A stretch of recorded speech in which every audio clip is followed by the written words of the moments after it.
Bon, vous avez lu le numéro ici, certainement. Donc, en fait, ce que le pilote voudrait faire, ce serait de partir de P et de se rendre à Q de cette manière-ci. Mais c'est impossible. On lui demande de suivre des caps différents, donc en se servant de S et de T. Donc, probablement que S, c'est un petit vecteur qui est peut-être ici comme ça, et T, un petit vecteur qui se déplace comme ça. Et là, l'idée, c'est de savoir, eh bien, pour faire le trajet PQ, mais combien de fois qu'on va prendre S, plus combien de fois qu'on va prendre T. Donc ça, ici, on voit très bien qu'on est en présence d'une combinaison linéaire. PQ, ça va nous prendre les composantes de PQ. Je vous rappelle que pour avoir les composantes d'un vecteur, donc on connaît les extrémités, on prend l'arrivée moins le départ. Donc 94 moins 20 qui donne 74 et 115 moins 10 qui donne 105. Donc pour arriver à faire ces composantes-là, on va vérifier combien de fois qu'on doit prendre les composantes de S plus combien de fois les composantes de T.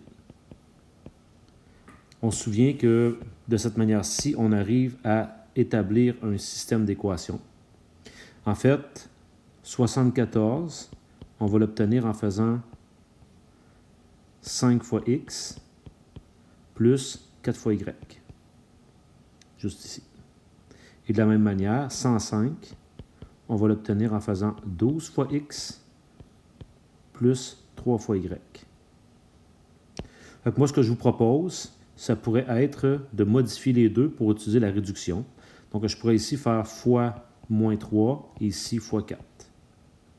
Puis là, en faisant ça, je vous laisse aller et je vous reviens avec la solution.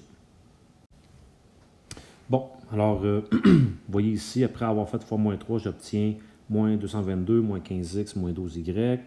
Fois 4 ici, j'obtiens 420 égale 48x plus 12y. On peut maintenant, à ce moment-là, passer à l'addition parce que j'ai ici moins 12 et plus 12. Donc, eux s'annulent. Il me reste 198 égale 33x. C'est un x qui vient ici. Donc, ici, c'est un x. Et donc, je trouve que x vaut 6. Là, je vous ai fait, grâce des calculs, là, vous allez remplacer dans une des deux équations ou dans les deux si vous voulez être certain. Et vous allez trouver qu'y vaut 11. Ça veut dire que je viens de trouver la combinaison linéaire pour PQ. PQ, dans le fond, c'est 6 fois le vecteur S plus 11 fois le vecteur T. Donc, ça veut dire que pour faire ce trajet-là, en passant par là et là, ça prendrait 6 fois ce petit vecteur-là, combiné à 11 fois ce petit vecteur-là ici. Et là, la question était, quelle est la longueur du trajet? Bien, la longueur du trajet, ça va être 6 fois la longueur du petit vecteur S, plus 11 fois la longueur du vecteur T.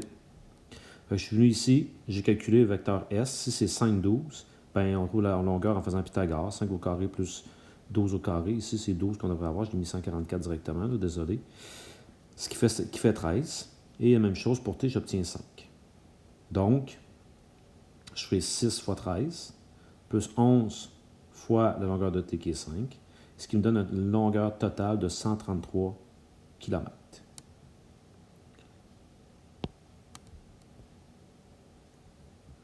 Voilà.